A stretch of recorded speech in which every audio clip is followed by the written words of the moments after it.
episode of the pod. Today is episode 199. Can you believe that? Yeah, it's wild. 199 hours of our voices. I'm not quite 199 hours. The first few episodes were not. I like how you want to argue about the amount of hours that it is. For those of you that have listened from episode 1, man, kudos to you. I should we need to have like a super fan award. Well, I was just thinking. I was like, should I say this or not? But I was like, we should just get some merch and find out who's been with us since the beginning. And how, if you get some merch, so then they're going to get the merch if they've been with us from the beginning. Yeah. But what if they've just been with us since episode 80 and then they don't get anything? I guess not. Okay. We have some people who have reached out to us for merch so many times. I know. And I'm sorry. And it's my fault. It's Brad's fault. I mean, that's just where we're going to land. It's just, there you have it. Well, it's my fault because you said I don't want anything to do with that. So it's 100%. I only can carry so much. So then I'm just like, okay. Also, for those of you who have been following us for some time, I also know I've been a slacker on social media for a hot minute. I will get back to it. I will. 3 dots. All right. Well, we wanted to talk about a subject that is near and dear to our hearts, and that is just about marriage healing. I think that we oftentimes in coaching feel like there's kind of this, and we went through it too, but this spot in healing that people are going through when they've experienced, some kind of, they're trying to recover in some capacity, where it's almost like you're afraid to start healing, or you're afraid to almost experience any wins. Like in and of itself, that seems like this is strange. I know a couple people like this. I think they like being in that position. They'll tell you they don't, but they do because they're there. They're always there. It's comfortable there. Not just with marriage. It's like in general. Their totality, their holistic look on life is there. Yeah, I agree with you. It's wild. I mean, gosh, it's wild. Well, you and I have had this conversation where, you hear the phrase that hurt people, but I think unhealed people hurt people. And I think that's why healing is like so important. Why are you? I just think you're cute. I'm saying things like that. It's true though. 100%. I agree. But you start laughing at me when I'm saying it. It just. Anyways, but I think this is why we're really passionate about people really going after healing and even experiencing some wins along that journey, because when you have those little micro wins, it gives you it just helps propel you forward to the next step. It keeps that hope going, like, okay, we're making progress, instead of it just being like, oh no, did you laugh today? Like, I guess this means we have to remind ourselves of all the pain we've gone through, because this is going to help us feel safe and go on and on and on. But if you guys don't do what it takes to heal individually and in your marriage, it does hurt people. So I just think it's so important. But we want to kind of go over 20 signs. I'm hoping we're going to be able to make it through all 20 signs, but we'll see how long the episode goes. Maybe we'll record for 2 hours today, and then that'll make up for our episodes in the beginning, so that we'll have a full 199 hours. We're not going to do that. We'll see how faithful people are when it comes to, listening. Like, will you hang with us for 2 hours? Okay. So 20 signs your marriage is healing, even when it doesn't feel like it. Do you want to go over the first one? Yeah, it says, excuse me. The fights aren't as explosive as they used to be. I think that's really good, because you're gonna fight. Well, yes, you're gonna fight. Generally speaking, you're gonna fight, right? I know. I'm trying to think. Like, we got into some arguments, during healing. Yeah. After, That is, I mean, are they called? I don't know what you call an argument. Maybe disagreements or. I know, but I'm not like not trying to, I just don't know. Because I don't yell. Yeah, I think during that time when we were healing that we both were fights were really explosive. Elevated voices and that tension, like the hurt and defensiveness were so high, right? And so definitely those kind of arguments were different than we had ever experienced beforehand and different, like we've never experienced them again since then. Yeah, I think average couple is probably always experienced explosive arguments. Yes. I would say average couple. And so then you add some kind of betrayal or that, some kind of troubles in marriage. And then that explodes even more. Yeah. And then they think that they're going to go to a small group or marriage counselor or us or whomever. And they're like, okay, if I just do these things, then we're not going to, not checking boxes, but like if I just do these things, like we're healing, and they think in their head they're not ever going to fight again. Which reality is you will fight again. Yeah. To some hopefully extent. In a healthier way, but yeah. But it's important to kind of recognize the wins along the way when those patterns of communication, I mean, maybe even before that wound existed, you still had that pattern in your communication. And as soon as that starts to shift where you're starting to be able to listen, right? Starting to be able to listen to understand, and you start working towards resolution and we're on the same team. Like all of those little wins along the way when it comes to breaking cycles. Yeah. matters. I think the biggest thing is you're going to argue. I am still to the, mindset or the camp of, I don't think anyone should be yelling at each other. Yeah. I just don't think so. I don't think you get your point across. I agree. Look up crazy people on the internet and watch them yelling. Is that how you search? Just crazy people on? But you're like, okay, I understand you're frustrated, but you're screaming and yelling. I stopped listening to you. I'm just thinking, look how ridiculous you look. Like you look like a little 2-year-old throwing a tantrum. Yeah. Right? Doesn't matter how mad you are. Like you can be angry. Like we all get angry. 100% you can be, but you can handle it as an adult, right? And so even in a marriage, that's even more sacred. And I think what happens is as you heal, the arguments become there. You can still label them as arguments, whatever you want to call them, but they're more on a civilized like plane. And then there's not this, I'm going to make sure you're hurting right now. Right. So that's what I was going to say. Not the intention of like, how can I hurt you? Yeah. Cut you down. I'm going to, disrespect you, whatever it is, but you're going to be destructive. And that's not the case after you start healing. Yes, you're going to have these disagreements, arguments, whatever you want to call them, but now you're actually handling them like adults. Yeah. And so you're understanding that your marriage is sacred. I want this marriage. We love each other. We're coming from the same side. Right. We just don't see eye to eye on whatever it is. And then there's also that element of knowing, but we can move towards some kind of resolution. And that is a huge help too, which I think goes right into number 2, which is when you start to realize like you can pause, even if it's like a few seconds before you react.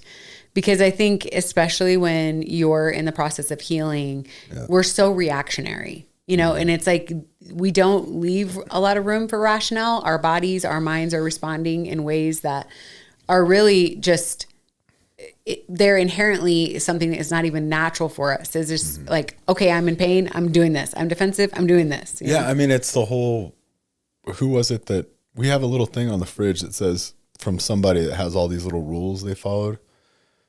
I don't know. Anyway, yes, I know what you're talking about. Yeah, and I think on there it says like if you get angry, count, to 10 or whatever. Like that's an old thing that's always been. But all that is just pausing. It is pausing yourself before you react. Calm your mind down. Rethink what's going on. I mean, this literally happened to me last night where administrative side, I got an email that I should have been on that I wasn't. Someone forwarded it to me, and it was just a lot that was going on. And I read it, and I was mad. I wasn't mad at, I was mad at the situation. Mm-hmm.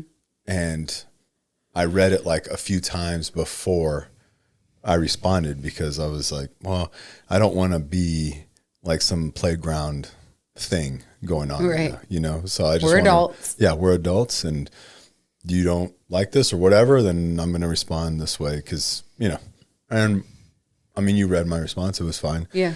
It was very direct.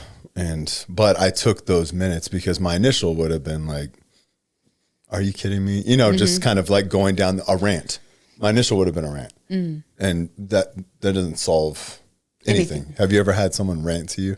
Like there's literally no problem solving in it. There's no solution to it other than you'll even like probably in a marriage, it's like, you know, it's the whole. I was waiting for you to say you rant to me. It's the whole nail in the head thing, right? Like it's the whole nail in the head thing. So yeah, in marriage, it's the whole nail in the forehead video that we've talked about before, where, you know, complaining or ranting, and it's like, I'm looking for a solution, and you're just like, I just need to get this off my chest, so I'm just going to rant to you. Yeah. You know, it's a little bit different, but anyway. I would say, yes, that is different. But pausing is huge. I mean, there's no reason. You're usually going to overreact. That's usually what's going to happen. Yeah. And this is just an element, I think, that allows you to ask yourself a couple of questions. Like, okay, what am I really looking for? You know, that in and of itself, when we ask ourselves that question, when we pause, is like, okay, are you looking for a solution, right? Are you looking for assurance? Are you looking for an apology? You know, like for you to kind of rationalize yourself enough in those little micro moments to kind of ask yourself a question is actually a huge step forward in healing. And it's not that you're going to do all of these things perfectly right away. It's just, we're trying to give little glimpses of what it looks like as you're working towards healing, like some wins to take. Like, man, if you had that moment where you wanted to react and you wanted to attack and you paused and you're like, wait, what am I really looking for? And you didn't attack and you had a conversation, that's a win. Like big time, that's a win. I think you should just pause all the time. I agree. I mean, even if not reacting, also acting. Right? Like, if you understand what I'm saying? No. You're just looking at me like. You said not reacting, also acting. Yeah, not just reacting, but in the action. Proactive. No, that's not what I'm saying. I'm saying, okay, you and I, right?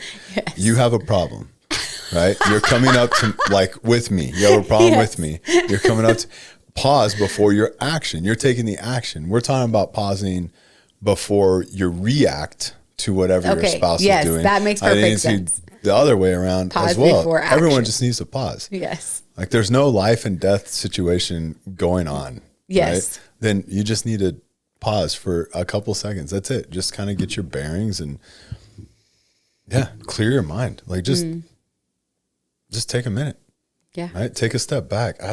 There's so many situations. As soon as you take a step back, all of a sudden you start understanding both sides. Yeah. And you're like, oh, wow. Okay. Or you're able to de-escalate like in your mind, right? So, okay, this is not as big of a deal as I'm making it in my mind right now. So all of those things are super important. Yes. Now that makes sense. Okay. For you react or you act. Yeah.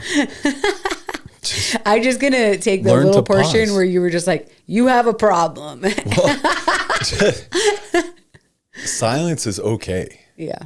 Like, as long as you're engaged, silence is fine. You don't have to fill silent spots. Are you staring into my eyes for a reason? No, you don't do it with, you're not accusing or yelling or anything. You fill in spots with awkward phrases and or things that don't need to be said, and you just fill it in. And sometimes it's with a different accent because it's just awkward right now. So I'm going to make it more awkward. Okay, so we'll embrace this awkwardness we're in. Exactly.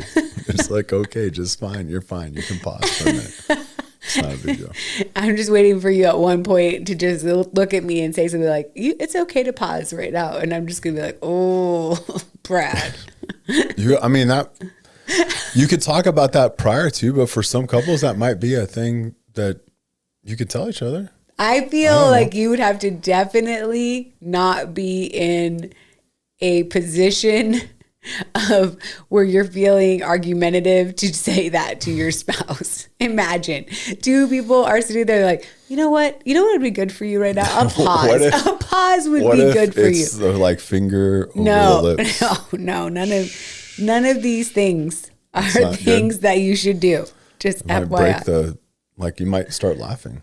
That would help. Maybe it'd have to be the right couple. Yeah. Okay, what's next? It says you're more aware of your triggers.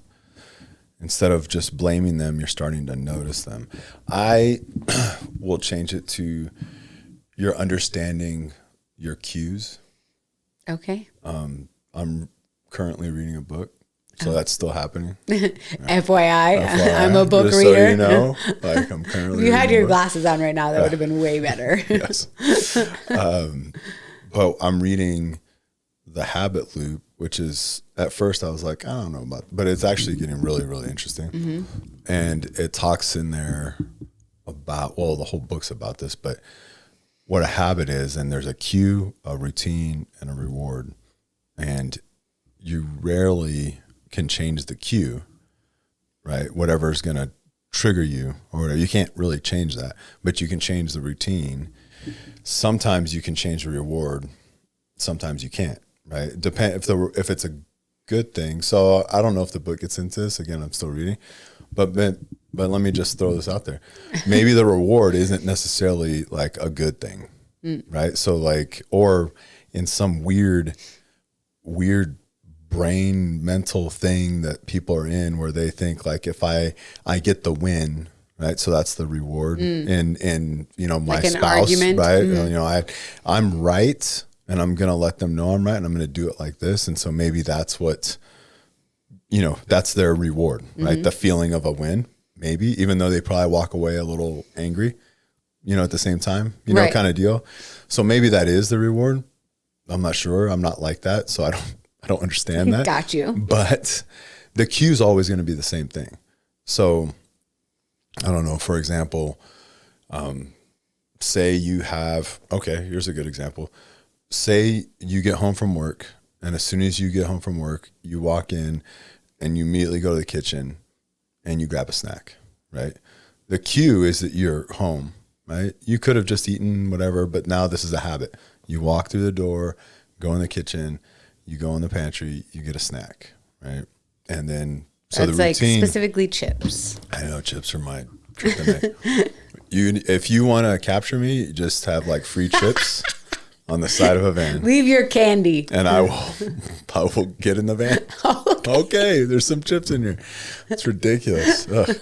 So, but okay, so you go in there, you grab some chips, you start munching chips. Then the reward is, oh, you know, endorphin hit or whatever, because you're probably not hungry, right? You're just like, this is what I do. So the cue's never going to end unless you retire, right? You're going to get home from work, or let's not say it's work. It's every time you come home, right? It just becomes a thing. You walk through the door, you go straight to the kitchen, you grab a snack. So now that's the cue. The routine is you getting the snack, right? And so how can you change that? Then you start figuring out, well, what's the reward? Am I really doing this because I'm bored? Am I really doing this because of this? You know, whatever. You start trying to figure that out. Then you can figure out the reward is like, well, I'm just doing this out of habit now. My reward is really nothing. So now I can change this, and I can change that routine. And I come home, you know, I'm trying to be healthier. So I come home and maybe my reward is like, I love the satisfaction of something crunchy. So then I get, I don't know, celery, a piece of celery, I don't know, some ice or a rice cake. I don't know what it is, you know, whatever, but you're changing it, right? And then that becomes your new thing. So like, to me, that's what this is saying. Like, you start becoming more aware of what triggers you, of what cues you in certain situations. And once you can start calling those out, then you can start changing everything, right? Like when my husband does this, that's usually when I start, you know, feeling this. And this becomes a habit. So then it's just a habit now. So then every time that happens, this is how you react. It just becomes this weird habit that you have in your life or in your marriage. I mean, I'm probably stretching it a little bit, but I think it falls along the same lines. Yeah, for sure. I mean, I think there's so many things that are happening in triggers in your body and in your mind that are just happening and firing so quickly that are in response to some level of trauma, right? But then the more that you're able to see it for what it is and call out the truth in that, and, whether you word it that way or in a different way, the reality is the same. As soon as you start to see it for what it is, that's like kind of that first step towards being able to put a pause there, being able to change that cycle, being able to, really develop a healthier way of handling them versus that full spiral that initially happens when you do. But also you have to look at it like, why? Because usually when people find themselves in this, they're blaming the other person. Like, you did this. So this is all your fault. Mm-hmm. I'm reacting like this. I got triggered like this. All these things. This is all because of you doing X. You didn't take out the trash. Mm-hmm. I don't know, whatever. But it's all blaming. And it's never self-reflective where it's like, okay, if I understand what triggers me, why does it trigger me? Like, it doesn't necessarily have to be some trauma. Right? Oh, no. I mean, but like, why does that bother me so much? Why is, I don't know. I don't have a good example. Well, it's even like if you have a core value, right? It is. And if someone else they don't operate with those same core values, right? Like, let's say authenticity is one of your core values, and you feel like someone is representing themselves in some kind of inauthentic way, and you just like, oh my gosh, like I'm around this person, and I'm just like, I cannot even handle it. But it's really because it's just triggering that aspect of like, this is your core value, and I just think it's more of understanding what is it, why does it happen, and stop blaming someone else for how they just live their life in these cases. Right? I mean, that's... Well, yes. I mean, I think if we're specifically talking about marriage healing. Oh, I know. But the example you just brought up a random person that you think doesn't live authentically.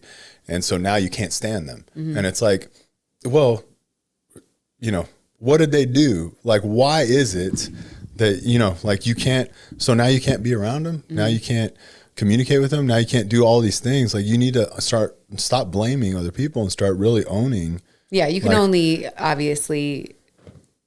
only control yourself, ultimately. So it is a big deal, though, whenever you're able to start addressing the triggers. And I think it goes actually into the next one, which we have on here, which is that you don't need to win every conversation anymore. And you mentioned that even earlier, but that aspect of somebody thinking like, oh, okay, this is a win, right? And all of this goes into basically you guys remembering that if I'm winning in an argument, like, we're both losing. Mm-hmm. And like, the more that you guys can develop that in your communication, all of this stuff starts to flow so much better than just like team me and team you and score 1 for me and 0 for you. Team you? What? You said team you. Okay. No, it's really just, it's a pride issue, because why do you feel that you have to win? It's not even an argument. It's like conversation. Like, why do you feel you have to do that? So I'll give a real world, like, happened 20 minutes ago, maybe 25 minutes ago. I had mentioned something to you. And just literally, so this is about, I don't need a win. I just understanding, right? What matters more than being right? Like, I just want to understand. I don't care about winning, right? I'm just having a conversation, so I brought our kid, like friends of ours and their kids and our kids are all going to this homeschool prom tonight. And it's actually on our side of town, which is mind boggling because our side of town never gets any I don't even love. consider it on our side of town because it's still like 25 minutes away. The El Paso's big. Yeah. It is on our side of town, right? My work's on our side of town. I feel this is on our side of town, right? I don't know, however you want to zone it so you could be right in my example, whatever you feel like. Thank you. But, and then, so the parents, there's a group of us, we're going to go eat at this amazing restaurant that's all the way on the west side of town, right? That is like way more than 25 minutes away. It's a great restaurant. So I just made a comment, observation, and I'm like, it's funny. Usually our kids are going to the west side for an event, and then we stay over there and we eat because we don't want to drive all the way back, if we have to pick them up. And you like created this whole, are you not happy with where you're going? Like, what are you, this whole thing. And I was like, I tried to help you understand my point a little bit. Maybe I said it weird. I was trying to help you understand. And then I was just like, it doesn't matter. Like, it really doesn't. I'm fine going wherever. No, like, because here's the thing, Valencia. But I wasn't trying to win. I was just like, I'm good. I didn't think that you were trying to win. Exactly. That's what I'm saying. We nailed this. Okay. The reality is, my husband of almost 25 years, you don't just randomly say things. You're kind of, you're kind of a little bit like, this is weird that we like, okay, finally we're over here on this side, but now I still got to drive all the way to the west side. And I know you. See? I know you, Brad. So I understand what you're saying, even when you're not saying Interesting. it. So that goes into assumptions, which you're not supposed to do, by the way. That's not the next one, is it? No. But that is something you're not supposed to do. And in your defense, I realize you were just bringing it up randomly, but it's because you were thinking about driving tonight. I'm the driver. So I was thinking about what's going to happen tonight. And I'm the person who likes to make it all better. So then I'm like, okay, do we need to change restaurants? No, because of one person that brought it up out of the group that's going. No, absolutely not. The restaurant we're going to is great. I was just making an observation. I didn't even want to start this whole thing. So I was just like. Now you just brought it up again. So. Literally, as an example, because it just happened. So I literally just said, it's okay. I'm good, whatever, and walked away. This goes into one of them that's coming up here. You're not bringing up the past every single time. So, just saying, let the past be the past now. I feel like you didn't win this one. So that's why you're saying that. I feel I did. Because you're bring up the past out of context. Yes, I am. Yes, you are. But I do think this is a really, really, really huge one when it comes to healing is, there comes this point, usually when we're coaching, we really talk a lot about safety and somebody beginning to feel safe again.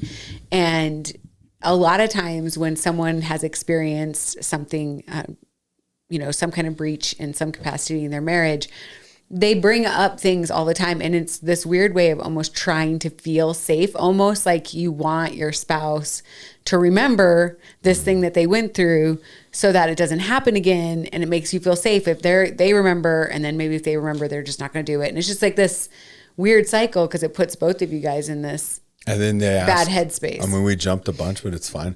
And then they ask, well, I don't understand why he's acting like that now, why he feels like that. And it's like, well, because you're constantly throwing this in his face. You don't need to remind people what they did wrong, other than maybe a 2-year-old, right? Yes. I mean, that one you're going to have to remind what they did wrong a couple of times. You don't need to remind an adult what they did wrong, especially in an intimate place of a marriage, right? You don't. They know what they did wrong. So like to keep bringing it up, it's wrong. It is wrong. Like, once I know you're about to push back because you're giving me like the dead eye look and all that stuff. But to me, it is wrong because it's like, we know what happened. We know the event, right? We're trying to move forward with healing. I understand you need to feel safe. So you're going to keep hurting me so then you could feel safe, which is a weird thing to do. But then you don't feel safe because then the other one's like kind of moving away because like, I don't want to be reminded this all the time. Like, I don't know how to communicate this, and I'm going to try. And so it's not really, you're not really putting yourself in a safe place by reminding someone what they did wrong all the time. You're putting everything in a bad place. You really are. Yeah, I agree with you. I do think there is a season like you and I had a lot of discussions, and a lot of it is like, right, you're trying to reconcile things in your mind of making it make sense. And there's a period of time where that's necessary. But you're talking about two different things. Well, I'm wanting to make clarification here. So like at first you're definitely going through that period, and you always were willing, like you and I had conversations, like I'm willing to tell you anything. Yes. Go ahead. I agree. But you're bringing up what we should have talked about next, and that's the hard conversations. Mm-hmm. That's what you're talking about. What we're talking about prior to what you just brought up is bringing up the past every single time. Hard conversations need to happen. And when you have those hard conversations, you're going to talk about historic events, right? Because it's like, we have to get through this. When you move down this list and you get to, you're not bringing up the past every single time, that's when you feel wronged in some way, or you don't like what he or she's doing. Okay, yeah, I agree with you more. Or they're getting like, how can they be sitting there looking at their phone laughing? Or how can they be just having, they look like they're having a great time. I'm not having a great time in my head. So, hey, you remember when you did that? Like, why are you smiling? And then what are you doing? So you're making yourself feel better because it's like, now we're both sad. Like, it doesn't make sense to me. Yeah. And a lot of this stuff, I mean, I think it doesn't make sense. And a lot of times you're not even thinking like, oh, I'm trying to feel safe in those moments. It's just, you're really navigating triggers. Right. And so then all of a sudden it feels like this compulsion to like, wait a minute, I need to talk about this again. And really what we have found is helpful in a situation like this is to know that we're not wanting anyone to shut down communication, right? Like where you can't share with your spouse when you are struggling and you want to bring up the past, right? But you can do it in a way that is, as you're progressing in healing, where it's like, hey, I'm having a bad day, or I'm really struggling in my mind, without having to say, because dun, dun, dun, dun, dun. And I think that's where the distinction is. Like, you should share when you're struggling. You should share whenever it is that you're having a bad day. It's just, you don't always have to share the why behind it, because it's inherently known. No, absolutely. That's what this exactly is saying.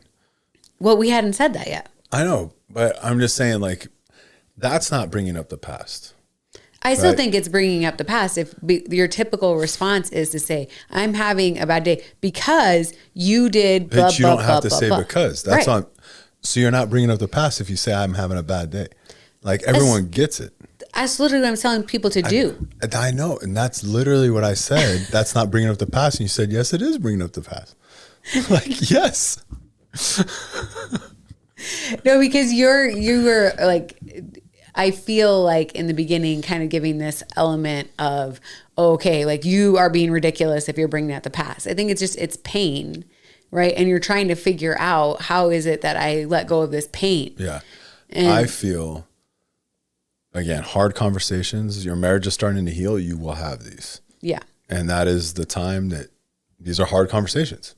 They're the ones that you don't want to have. But now your marriage is healing, so you're going to have them during that time, especially if there's been some, deceit, something like that. Like, these things will come up. To me, that's not bringing up that past. That is working through to a marriage. The goal for that is to heal, right? The goal for bringing up the past every single time is not to heal. They think it's to heal, but it's not to heal. It's to share hurt. Yeah. Right? It's to make someone else hurt again because you think they're feeling okay and maybe they've forgotten. They can't forget. Like, I 100% have never forgotten what I did. Like, never. Right? It's not going to be a thing. I think that's the curse of humanity, right? Where we can ask God to forgive us, and he says he does, and he throws that out, right? And then, but us, that's part of the curse, is like, I can never forget the things I've done. Yeah. Right. They're always going to be there. And that's how the enemy gets you into shame and all those things. You know, you could go deep into that. So hard conversations will happen. That the goal is to heal. But when you constantly bring up the past, it's usually if there's some tension, right? And you're like, I'm mad now. So I'm mad because of this. I'm hurt because of blah, blah, blah. You can 100%, you should go to your spouse and say, I'm not having a good day today. Mm-hmm. You know? And if your spouse is probably going to say, why? And it's just like, my head's just not in a good place. Yeah. Right there, immediately, I don't need to know what you're thinking about. I know exactly what you're thinking about, in the sense of not details, right? But in the sense of like, I know why you're having a bad day now. You do not have to say because. Yeah, that's like that's my whole point. I don't think that people are always bringing up the past in an overt like sense of I'm trying to hurt the other person. I think it's their own hurt that they're grasping for a way to heal. And oftentimes they feel that the only way to do that is in order to like be in the pit together. And I think that's where there can be some confusion as to how to handle it. Yeah. I think when you share that you're having a bad day, and if you are practicing that pause or learning your triggers enough that you can then say what you're looking for from that other person, that's like a huge win. I'm interested to hear the take of everything I said from our friend that listens, that's a counselor. Yeah. She reached out to me and told me that you could not be a cocktail of all of our whole little series that we had, all the attachment styles. Yeah. She said you could not be a cocktail of all of them. Just FYI. Interesting. Yeah. She says you have a tendency towards one and you can lean into some of the others, but your tendency is always. Okay, well, I'll let you argue. I feel that's a cocktail with like a splash more of this and less of this, but whatever. It doesn't matter. Well, I'll let you guys I'm not certified in anything. In anything. Well, I was certified in a lot of things, not in those fields. So I don't know. The other way you could tell that your marriage is healing is all of a sudden there's these small moments of softness again, right? The touch, these things that a glance, a touch, a tone, right? Things like that weren't there before, and they start to slowly come back. Those are huge little wins along the way. I think as soon as like we could look at each other and kind of feel like when we looked into each other's eyes, we didn't just always see pain, always see shame, that was a big deal. Or when you could like flirt with each other a little bit again, or go on a date, or, like it just, those little moments help you to just keep moving forward. I think one of the biggest things, the next two that we have on here, I think were one of the hugest things that helped for my healing was you taking responsibility without being forced and not being so defensive. Yeah. Both of those things were really huge in me being able to not bring up the past all the time, for us to be able to actually start having those soft moments was when I was struggling. Instead of you feeling the need to defend yourself, it was like, I'm sorry, I hurt you. This isn't going to happen again. Those kind of things were really a big deal. It's weird. It's a weird place to be in. And the only thing I can think of is really, really think of is the person that's on the receiving end of that. You just have to really lay your pride down. And I mean, because it's easy to be defensive, especially at the beginning of healing, right? And I could argue that, and it always bothers me too sometimes. Sometimes. How do I say both those things? It's stupid. Sound like the anchor man. So, there's times that we've coached people, and because my argument, I could really argue this, that in a betrayed sense, right? Let's just talk about that betrayal. That's where our ministry expertise heart is, right? Yeah. So in that betrayal sense, I always feel that if someone is defensive, man or woman, whoever was the betrayer, they're still hiding things. And that was just from experience, from my own experience. I'm not saying that's the case all the time, but I think that's a lot. For me, I could argue that. But the other side of it is, okay, let's say it's not that, right? You become defensive because you're trying to move forward, right? Yeah. And these things are happening. So then you start becoming defensive and you feel like we're never going to move forward. This is why I'm being defensive. Like those are the reasons why, if you're not hiding anything. Again, I feel like I could argue that you're probably. But I think we have seen some of those situations where it is just somebody who's just like, man, I just want to start moving forward. Well, and then it gets to the point of like, okay, well, this is going to sound crap. Like, okay, she's not going to change. So you're going to have to just lay it all down. Like you're basically, you're not allowed to get defensive right now, you know? And we've said that, I've said that to men before, and they do get this look of like, you know, are my feelings not valid kind of deal. Right. But in reality, I mean, they are valid. In reality is like, well, someone has to give something for you to move forward.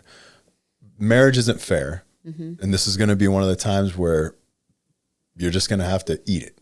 Right. That's how I feel, where you're just gonna have to eat it. Like I can't be defensive. Yeah. I'm just going to have to lean into this and, you know, try to close this gap. Right. Because that's what's happening. There's a chasm being formed when this is going on. I'm going to try to close this gap. So the less defensive, I mean, so these are little cues. This whole thing are cues to say like, oh, my marriage is getting better, right? We're healing from whatever it may be.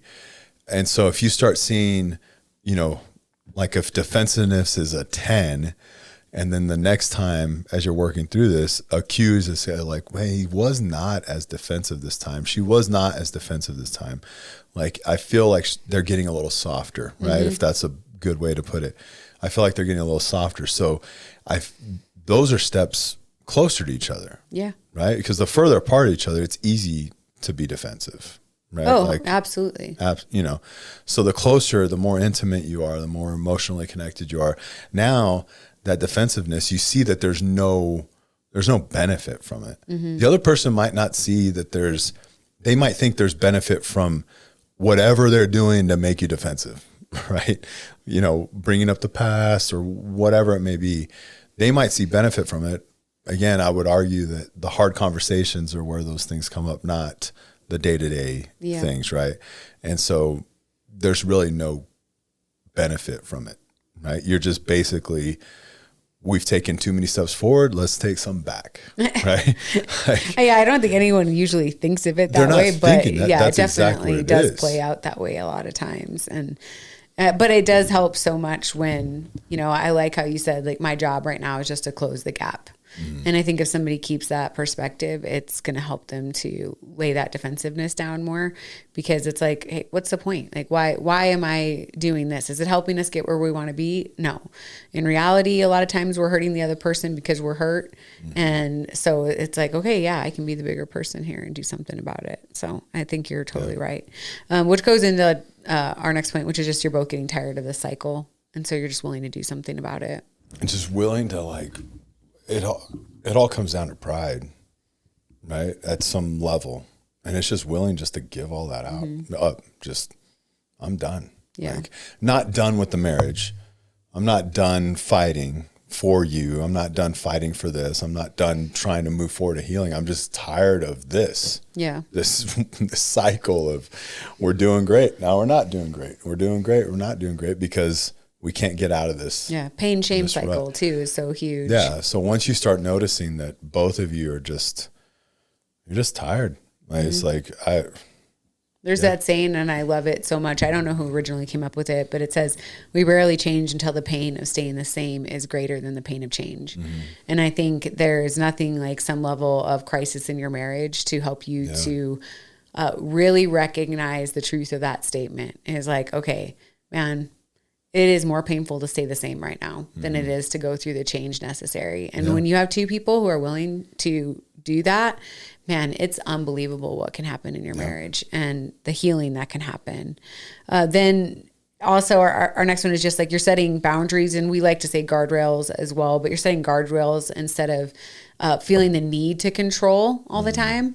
This is always a big one for us, is that you're setting guardrails in order to recognize the freedom you have within that versus that, oh, okay, I'm setting up these boundaries or guardrails so that we can just, okay, you can't do this, and this. It's like, no, man, we're protecting here, this circle. Yeah. I don't really like what it says under it. It says you're realizing. This is our list, you right? Can't, well, I don't like what but I don't I didn't see this part. You're realizing you can't fix them, but you can steward yourself. So I think initially when we said, so every marriage, but a healthy marriage, they're just going to set boundaries or guardrails immediately, right? Because of what you just said. We're going to protect what's sacred, period, right? It doesn't matter how ridiculous the world thinks it is. It doesn't matter. Like we've decided these things. We're going to protect them. Say there was no issues, right? Like it was just, you just got married. You were learning from, people ahead of you and all these things. So you're just like going to set these up. So you're setting up boundaries for the sanctity of marriage, right? You want to keep your marriage. You should. Yeah. Good. Whenever there's a betrayal, whenever there's some kind of fracture in your marriage, usually those boundaries start coming from trying to fix the other person. Right. And I understand that's a good thing. I understand what it's saying, that's kind of what triggers, like, we need to set boundaries, but also boundaries go both ways. Yeah. Right? So just because, and that's, I think, where it's like, but you can steward yourself. Right. So if one of the spouses has trouble with pornography, then, there's a boundary you're going to set. I would argue right now that boundary should be for everyone, even if you don't struggle. That's why I'm saying it goes with both ways, right? So like we're going to have like our vid angel, right? Like we do that, not necessarily because any of us are on the verge of, cracking out or whatever. Correct. But we do that because it's like, does that honor our marriage? Right. Why do we need to see these things or hear these things? It doesn't honor our marriage. So we're stewarding, first and foremost, we're stewarding ourselves well by holding these boundaries, right? And then we're stewarding our marriage well by holding those boundaries. Right? Yeah, and I do think, though, that this is something, even in a quote unquote healthy marriage, that most people don't have conversations around. I think that there is these unsaid boundaries that people think that they have in a marriage. And this is why I think it's so important that people do have the conversation, because this is something I think we don't pay attention to until one of them is broken. And these can be anything. Yeah. Like, people ask us for examples, but it's really, it's kind of custom to that marriage in a sense, right? Like, again, I feel that there's kind of like these universal boundaries that should be there. Yeah. That should be there. Right. And it just for yourself that you should have, because again, is it honoring my marriage? Am I honoring God? Yeah. It's like safeguarding your mind, safeguarding your heart, safeguarding your body, right? Like these are things that should be inherent within a marriage, right? Because your bodies are for each other. Your heart is for each other, right? It's like there's that emotional investment, right, is meant to be first and foremost God, obviously, and then your spouse. And so those things should be inherent in a marriage, but I think often are not. The other kind of boundaries would be, maybe boundaries with in-laws or family, that you specifically, you as a couple are like, we need to set these boundaries, like things like that, I think are more of the custom boundaries or guardrails for kind of the culture your family is for any marriage, right? We're gonna say no to these things because we need to prioritize this thing, but all the time, this is what we're gonna do all the time. So that's a guardrail to protect our marriage, because in your marriage, you need XYZ. And if you do the other, then you're not going to have XYZ. So I'm going to put a guardrail around that or a boundary around it. Right. And so those I think are more custom. Yeah, I agree with you. Where what we're talking about is literally the litmus test of, does this honor God and my marriage? Yeah. And if it doesn't, then shouldn't be doing it. You shouldn't be doing it. Yeah. Right? And it should be a guardrail that you don't even step in that direction. But like, if you guys haven't talked about this and all of a sudden one of you, this is like the sign of your marriage is healing, right? One of you is sitting down, maybe you don't use guardrails or boundaries, but maybe you're just like, man, I think we shouldn't do this anymore. Like, I think we should, kind of protect the marriage by doing whatever, or by not. Yeah. We just coached a couple the other day and they're like, okay, we realize in our marriage, like drinking can't be a thing. Yeah. And it's like, why? Because it doesn't lead them to good places. Yeah. Right? And so they literally, when we were talking to them, that was something that they recognized because of experience, right? We got in our last big fight because we had, whatever, we were having some drinks. We got in our last big fight. So then we both realized we're not doing that again. Yeah. Because it led to that. So I don't want to do it. So that's such a huge win when you realize. But also that's a huge sign how far they've stepped into healing with their marriage, because they both were like, that's not good. Because there's other couples that are like, I don't know why we got in a big fight. Yeah. Like, she's crazy. And it's like, okay, well, let's draw the line back. Oh, that's why you got in the big fight, but they're not willing to do that. Or they spend like, okay, well, you're the problem in that situation. Yeah, I can handle myself. Yeah. And so instead of them both evaluating, be like, oh, this did not set us up for success. I just think it's so healthy to start analyzing those things. The next on our list is just apologies are becoming more sincere. So instead of it being like, sorry, like, you can tell when an apology is insincere. Yeah. And I don't feel like you may have done this to me. I may have done it to you for sure. I cannot think of an example. The only examples I can think are kids. Yeah. Right. Because like, sorry. And I'm like, no, don't. Yeah. You definitely see it with siblings. Yeah. And tell your brother you're sorry. Sorry. Just like, okay, there's nothing sincere about that whatsoever. But I do think this happens a lot in marriages, where, so sorry. And it's just, there's nothing, it's almost condescending, it's like, okay, I know what you're looking for. You want an apology, but I'm not really sorry. Yeah. Just take, and that one specifically, it's your apology is becoming more sincere because you're taking more ownership. Right. And that's really, I might not agree with why I need to say I'm sorry, but that doesn't matter because when you're saying I'm sorry, like sometimes, because I've done it with, like, perfect example is my daughter and I, right?